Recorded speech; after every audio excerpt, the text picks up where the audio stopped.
Hello everyone, welcome to this edition of The Take. I'm your host as always, Ken Dix here.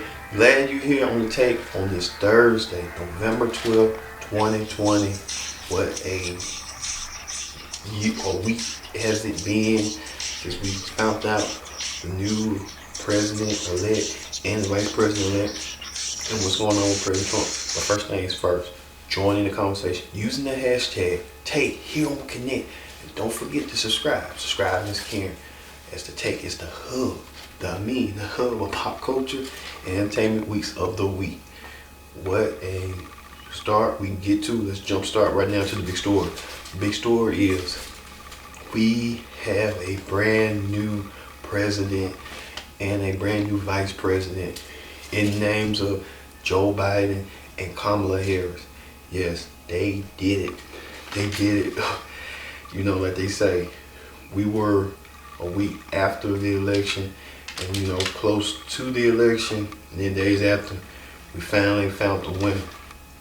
Well, let's see this historic moment between the new president-elect and vice president-elect as they made their historic speeches. You did it, Joe. You're gonna be the next president of the United States. We did it, Joe. On eagle's wings, we embark on the work that God and history have called upon us to do. With full hearts and steady hands, with faith in America and in each other, with love of country, a thirst for justice. Let us be the nation that we know we can be. A nation united, a nation strengthened, a nation healed. The United States of America, ladies and gentlemen, there's never been anything we've tried we've not been able to do. So remember, as our grandpapa used to say when I walked out of his home when I was a kid up in Scranton, he said, "Joey, keep the faith." And our grandmother, when she was alive, she yelled, "No, Joey, spread it. Spread the faith. God love you all. May God bless America, and may God protect our troops." Thank you, thank you, thank you. Biden as the next president of the United States of America.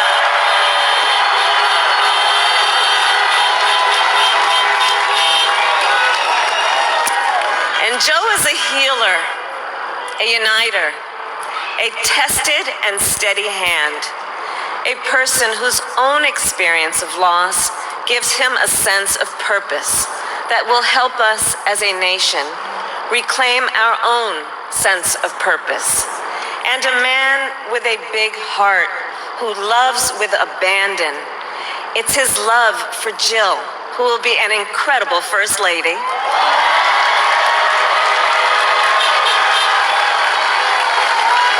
It's his love for Hunter and Ashley and his grandchildren and the entire Biden family.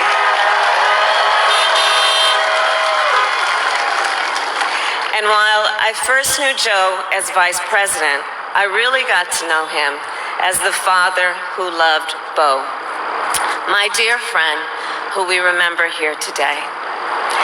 And to my husband, Doug,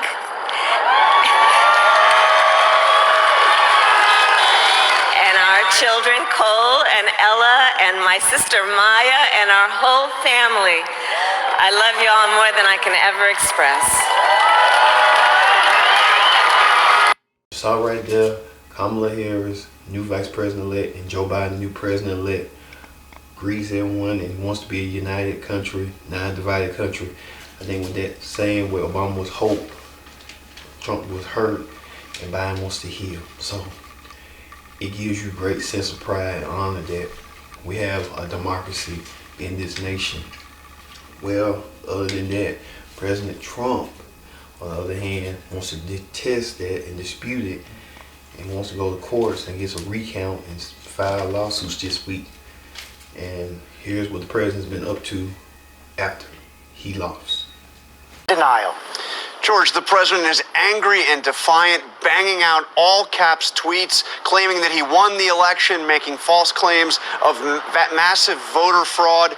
He has not called to congratulate Biden. He certainly hasn't delivered a concession speech or even begun thinking about writing a concession speech. In fact, he's pursuing lawsuits that he hopes that somehow overturn the election without any legal basis. But George, here's the thing.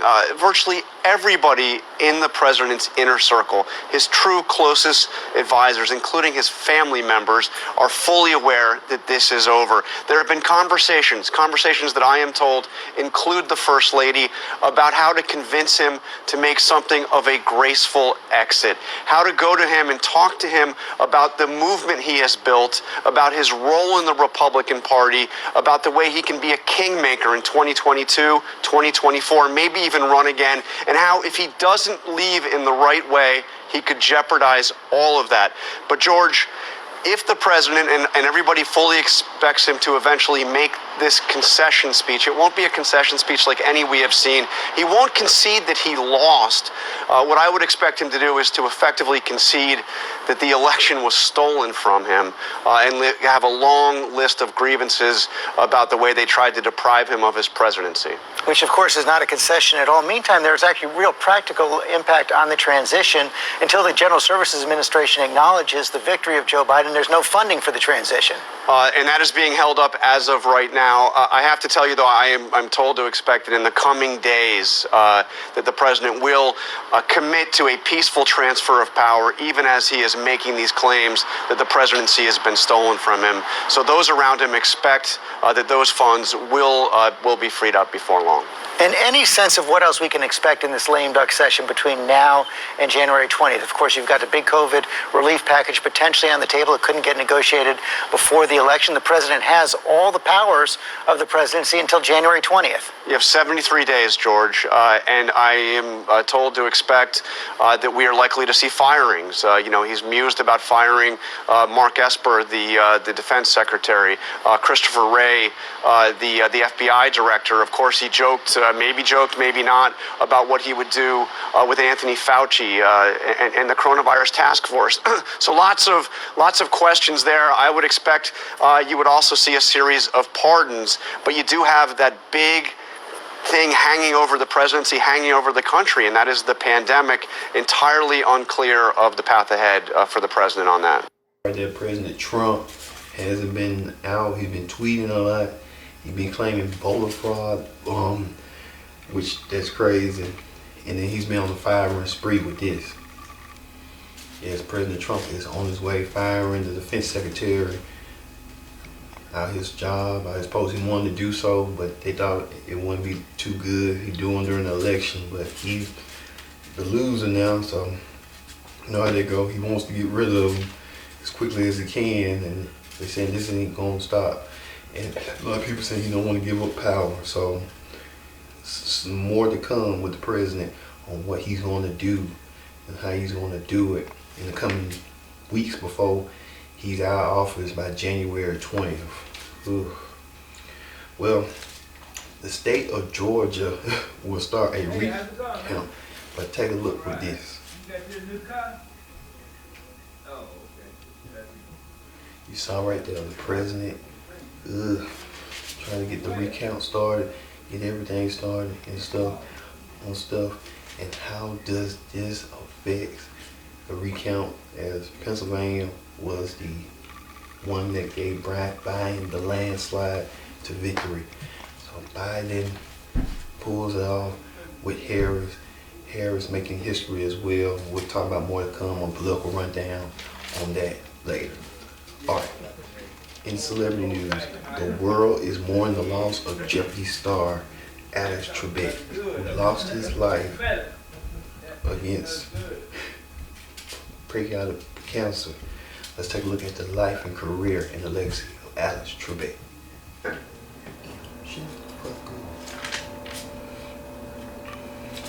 As you saw right there, Alex Trebek no longer with us, but he will be, you can tell. Alex Trebek left a lasting legacy on Jeopardy, the game show. Now the question is, He was filming throughout the last 2 weeks, and they haven't found a replacement. Alex Trebek then was being mum about it. Now, I guess what's next for Jeopardy? A lot of people saying Ken Jennings, the former winner, may step in that role, but we'll see. Alex Trebek was a legend, and he will be dearly missed. Man, I just love Jeopardy. I just like watch it to this day. All right. Speaking of that, even Longoria gets backlash after saying Latino women was the real heroines of the general election. But Latino women, well, a lot of the black Twitter didn't think so with this. Even Longoria making that claim in the dispute that Latino women made a pivotal role. I think everybody made a pivotal role in the election.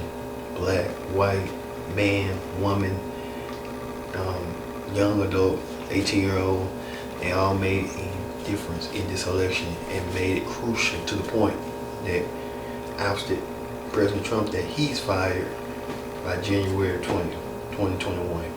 So, evil a little bit right, but it took a whole effort to get rid of, because people was calling left and right like a coalition to get rid of Trump. You know how that goes.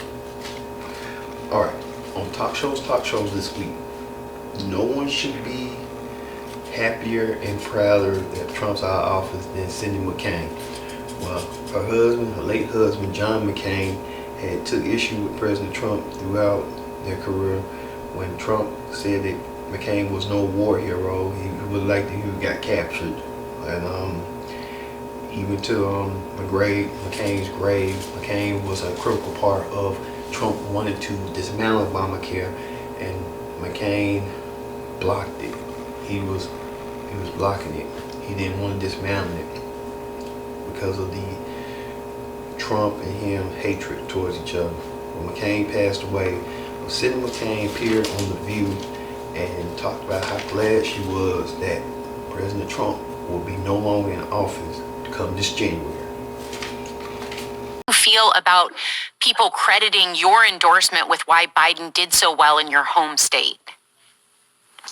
Gosh, my husband had a great attitude about that because he was alive when some of this started, and he laughed it off. He said, it doesn't mean anything. It doesn't mean anything. And that was great advice to me.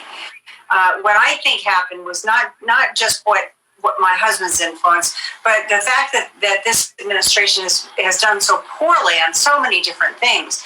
To start with the pandemic, then our military, leaving our allies on the battlefield, pulling out of treaties. I mean, all those things combined is what really, I think, made most people want to vote for Biden, and also look at and hope for a president that will put country first, and that's what I believe people were looking for. McCain endorsed Joe Biden. That what kind of led to Arizona going to Biden's way with the mail-in ballots and in-person voting, which McCain's in Arizona said, we ain't gonna forgive you what you said to our native son, John McCain. So it was like a up yours from Trump by Arizona and everybody else. Also, on the Drew Barrymore show, Drew brings back her Never Been Kissed character to the show with this. Hey, welcome back. It's time for Drew's News, where we're serving the stories. Thanks, guys. Okay, I have a very special co-pilot today. You may know her from 90s rom-com Never Been Kissed. She's a high school senior and future journalist. It's Josie Geller. Hi, Josie. Thank you for being here. Thank you for having me. Your studio's so beautiful. Oh, so is your ensemble. You know, you didn't have to dress up just for this. It's TV, and it's the fanciest thing I own, and I never really got to wear it anyway. Well, why don't we make a new memory for you in that dress right now? What do you think? I'd like that very much. So I understand that you want to be a journalist. And I have to tell you, I think you're going to make a really good one. You want to practice with me? Yeah, absolutely. Okay, here we go. First up, the story everyone is talking about who will be the next president of the United States, George Bush or Michael Dukakis. Oh, Josie, you've missed so much. A lot has happened since 1988. Wait, don't tell me. Don't tell me who won, because my money's on Michael Dukakis. Never underestimate an underdog. Have you seen Karate Kid? Yes, all 5 of them. Okay, I'll go next. So this next story is a little pop culture for you. A fan recently took a selfie with Harry Styles in the wild, and people are loving Harry's new untamed look. Who's Harry Styles? Oh, he's an actor and a musician and a performer, and he's very cute. Girls love him. You know what? Just think Jordan Knight from NKOTB. Oh, he's cute. We'll get focused now. What do you think, Josie? All right. Okay. Next, I have a huge sport. All right, so right here, Drew Barrymore brings back that Josie Grosey to her news as to fulfill her dream as being a journalist. I guess Drew Barrymore trying to figure out, find ideas and find ways to continue her momentum and stuff, but we'll see. Going forward, what's next with Drew Barrymore? What's next? Who's gonna bring back the girl from E.T.?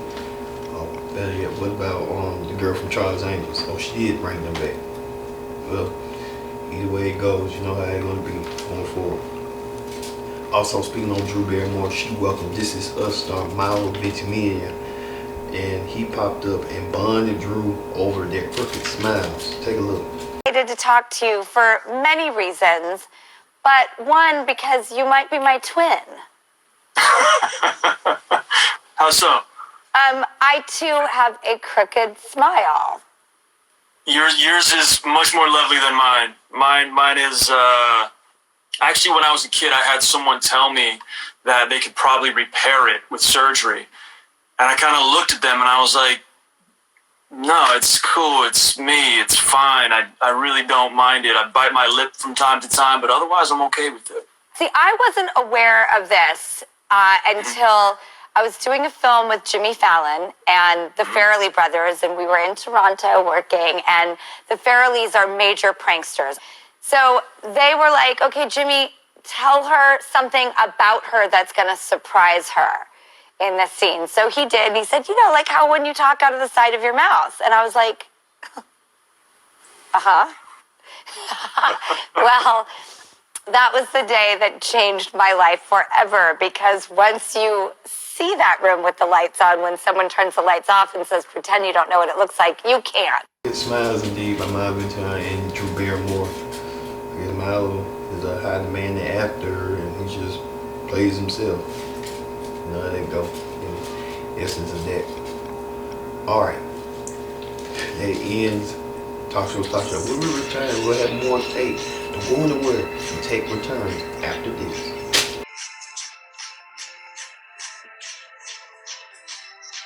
Welcome back to the Take. I'm your host as always, Kenny Dix here. Glad you enjoyed us on the Take. Join in the conversation using the hashtag TakeHealConnect. Don't forget to subscribe. Subscribe and skin. Tell a friend, call a friend, and let them know that the Take is on the air right now, premiere on Connect. And we are the hub of pop culture and pop culture news every week, and entertainment moments of the week as well. Alright, let's get to the political rundown. On the political rundown this week, we continue our coverage of the 2020 election as the winners and losers of the race. Let's look at Kamala Harris, who is making history with this. Joe Biden as the next president of the United States of America. Hillary Clinton couldn't be happier about the 2020 election.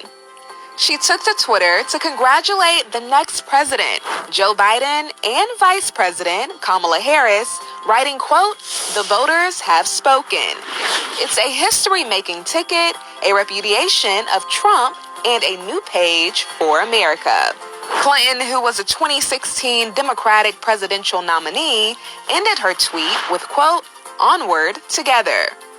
We're seeing all over this nation, all cities and all parts of the country, indeed across the world, an outpouring of joy, of hope, renewed faith in tomorrow. Bring a better day. Barack and Michelle Obama showed their support for Biden and Harris too. On Instagram, the former president shared his confidence in Biden, writing, quote, "We're fortunate that Joe's got what it takes to be president and already carries himself that way. I know he'll do the job with the best interests of every American at heart, whether or not he had their vote." Obama also encouraged all Americans to give Biden a chance and, quote, "lend him your support," as the election results show that the country is still, quote, "deeply and bitterly divided." I pledge to be a president who seeks not to divide, but unify. As for Michelle, she thanked people for heading to the polls and voting in this monumental election. Thank you for turning out in record numbers to make your voices heard. She wrote, quote, "After we celebrate, and we all should take a moment to exhale after everything we've been through, let's remember that this is just the beginning. It's a first step." The former First Lady noted that the path to progress will, quote, "always be uphill. We'll always have to scrape and crawl up toward that mountaintop." We can do it. I know we can. Many stars celebrated Joe Biden's win after posting this.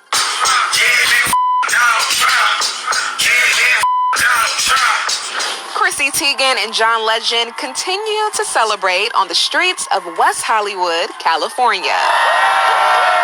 Kim Kardashian showed her support for Joe Biden's win, despite the failed presidential bid of her husband, Kanye West.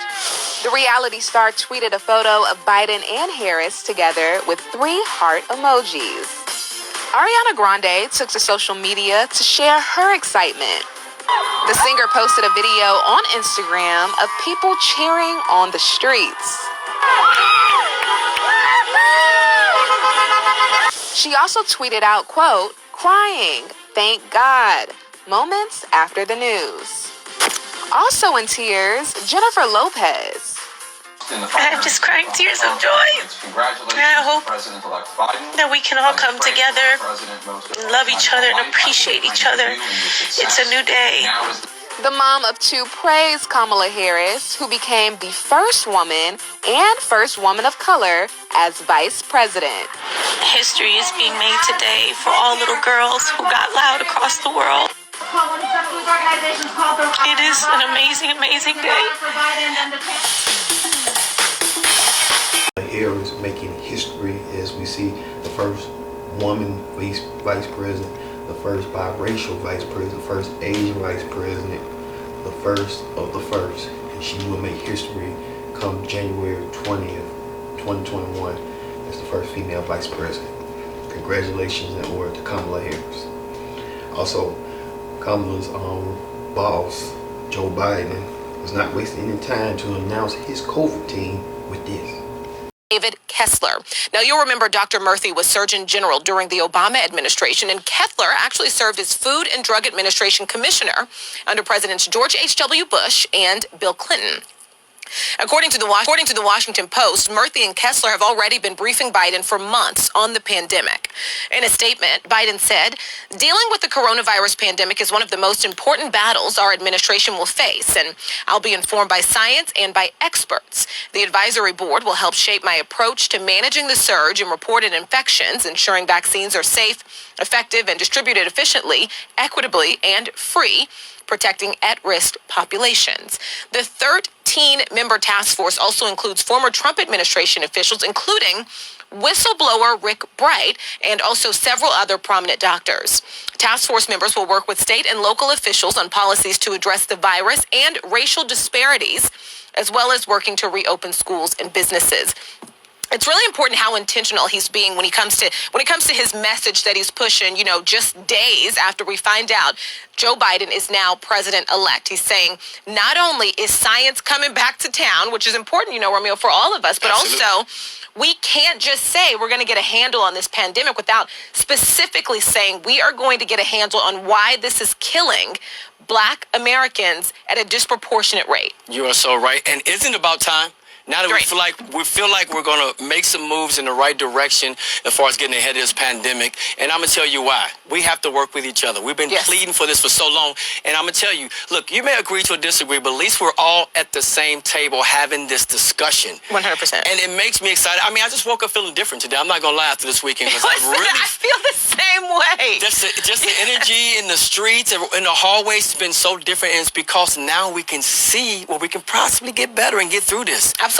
We're going to talk about the COVID-19 numbers later on in the show, but let's fall back and just say, you know what? Now we can put together a plan because we believe in scientists. We believe in experts in their field of work, and that's what we want to rely on. We've done that all our lives, but all of a sudden we had this leader that came out of nowhere saying, nope, this is what I'm going to do. I'm not going to wear a mask. It doesn't make me manly enough. Right. It's crazy that we're finally getting to this point, and we've been pleading for months. And, also, what's also kind of crazy and sad, right, is we look at how close the presidential race was, right? Yeah. It's just sad that we have to acknowledge the fact that nearly half of Americans who voted don't believe we are in the crisis that we are actually in. They have been manipulated into believing that things are okay. We are in a crisis. We are. And we're going to talk, in detail a little bit more in the show on exactly where we are when it comes to COVID-19. But just the election numbers prove that so many Americans at this point, they don't believe it. No, they don't. And it's sad that we have to deal with that. But it looked great this past weekend when you saw Biden and Harris out on stage. But yet you've seen everyone celebrating in the streets across the country with masks on. Right. Just that alone was just like, you know what? Okay. And I even saw some of the Trump people out there protesting. They actually had masks on. And it's like, hey, listen, do whatever you need to do to get your message out, but do it safely. And I respect it.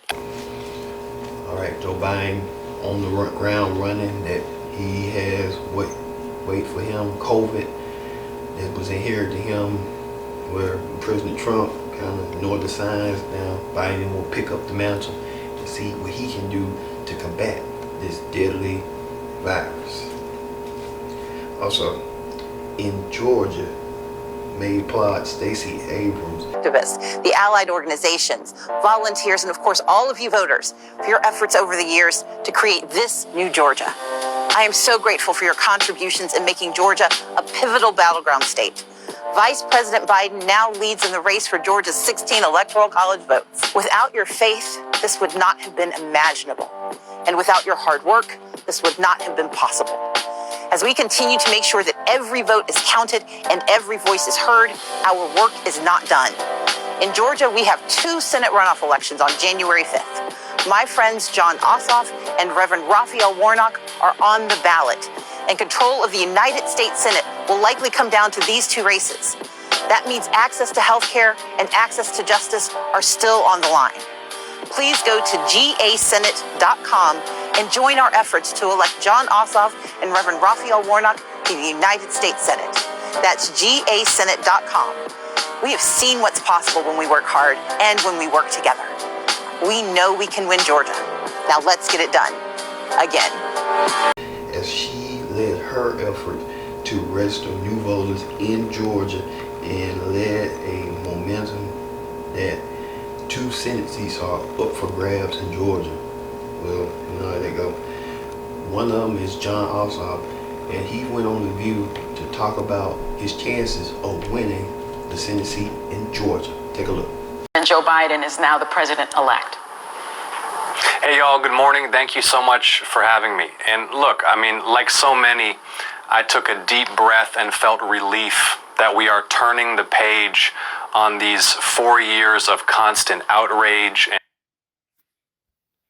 division and scandal, and most of all, the catastrophic incompetence, which has cost so many lives, ripped our country apart, gotten us deeper into this mess that we find ourselves in now. And I think that as the dust settles on this presidential race, We got to recognize we're still in the midst of a pandemic, a profound public health crisis. Hundreds of thousands of lives hang in the balance. Millions of livelihoods and jobs and homes and businesses hang in the balance. And the task now is to mount a competent and focused public health response and get economic relief to people who are suffering so we can jumpstart this economy, get back to normal. So I feel confident that he can defeat Senator Perdue, but it takes him off. He had that little runoff, but we'll see coming this January if he can get the job done. We'll see. The people in Georgia, and they're still kind of undecided as we speak. And then talk about that Georgia, the Republican officials are turning on each other. They want the Secretary of State to resign, but the Secretary of State saying he's going to do a runoff. So we talked about that, but we'll see on that verge. All right, on the reality show clip now this week. Ex-family friend of the Kardashians, Larsa Pippen, who was the strange wife of Scottie Pippen, spills the tea on why she was excommunicated from the Kardashians and what led her accidentally be a matchmaker between Khloe and Tristan, and a Kanye West problem came to effect with this. I don't want to be that person. Like, I've got my own shit. I don't want to be like that person. Let him feel really comfortable, really secure if I'm not in the picture, and just see what happens. Like, normally when people put themselves in that situation, like they think it's the other person's fault or whatever when you have issues, like it's really never the other person's fault. You know what I mean? It's like you have to work on your own shit. It has nothing to do with other people, you know? It's almost like when people would say to me, like, what's the one thing that broke you up? Well, it's not one thing that breaks the couple up. It's multiple things. It's not just like one thing. Yeah. So, you know, how did you feel? Like, who was the first person to? She unfollowed you. When did that happen? How'd you feel when that happened? Follow me to make your home a better place, then do it. You know, I was in a situation when Scotty and I had our issues. He didn't want me to hang out with them. Scotty was not happy about my relationship with them. Scotty didn't want me to take my kids over their house. We had issues like that too. And I was strong enough where I was just like, I'm not going to let you dictate what I do. Like, I'm just not that person. You know, like I was like, no. So did you have like a bad run-in with Kanye? I guess I just don't understand why he would say like, don't hang out with this person or unfollow this person. We always had a great relationship. I don't know, when people are not happy, when people are trying to figure out their own shit, I feel like they want to put pressure and blame other people for their situation. And, you know, I've seen that together. I would never do that. Like, you know, that's not even my personality. My personality is all about love and support, and I've been there and I've supported them through everything. So if Kanye feels like Kim and, you know, him are better without me, then let them be without me. I'm okay with that. Do I look like I'm suffering? Do I look like I'm in pain? I'm okay. I will survive. Was it hurtful? Yes. But do I have love from a lot of other places? Yes. So this shall pass too. Okay, but why Khloe and Kourtney too? Because that's separate. Because he literally has brainwashed the whole family into thinking that, like, I don't even know what. I don't even know. You know, I don't know. None of them gave you a reason. No, I swear I don't even know. Like, I know that, like, and like a lot of people know this, and a lot of people, it happens so much that people don't. But he talked so much about me being this and that and this and that, and I feel like I ran into Travis Scott one night at a club, and Travis called Kylie and said that I was hitting on him. And that never happened. Yeah. So then that was like, oh, well, Kanye says she's this, and then she was hitting on Travis, and I'm like, by the way, that never happened. I came and left with the same people I came with. That never freaking happened. Like, was he delusional? Because I know he raps about him being the highest in the fucking room. So clearly maybe he was the highest in the fucking room. He imagined all this shit. Because it never happened. Yeah. You know, like I would never do that. I would never in a billion years do that. So do you feel that he's brainwashing the family to think that you're trying to ruin relationships that they're in? Like, I'm just trying to get to what he would tell them. I honestly don't even know. That's what I'm trying to say to you. I don't know. He used to call me at 4, 5, and 6 o'clock in the morning, and I was like the person that would take his calls at 4, 5, and 6 in the morning when he wanted to don't, but to rant. And I would listen to him, and I would be like, I love you, you're the best, like things will get better. Like I was his go-to person to call when he wasn't happy with X, Y, and Z. How that turned, maybe because, I blocked him on my phone because I just couldn't bear taking his calls anymore. I was just like, I can't, I'm drained. So I blocked him on my phone. So he, obviously that really upset him. So then he turned that into like, oh, she's this and she's that. And then like, they all started to like ride his wave of I'm this or I'm that, which, I mean, if you're that easily swayed like the wind, then like, do I really give a fuck? Should I give a fuck? I don't know. Like, was I hurt by it? Yes. But at the same time, I'm like, I've done nothing. I've never done one thing. And I've been the most honest and truthful and best friend to all of them. To rant. And I would listen to Larsa Pippen, he excommunicated out of the Kardashians' family.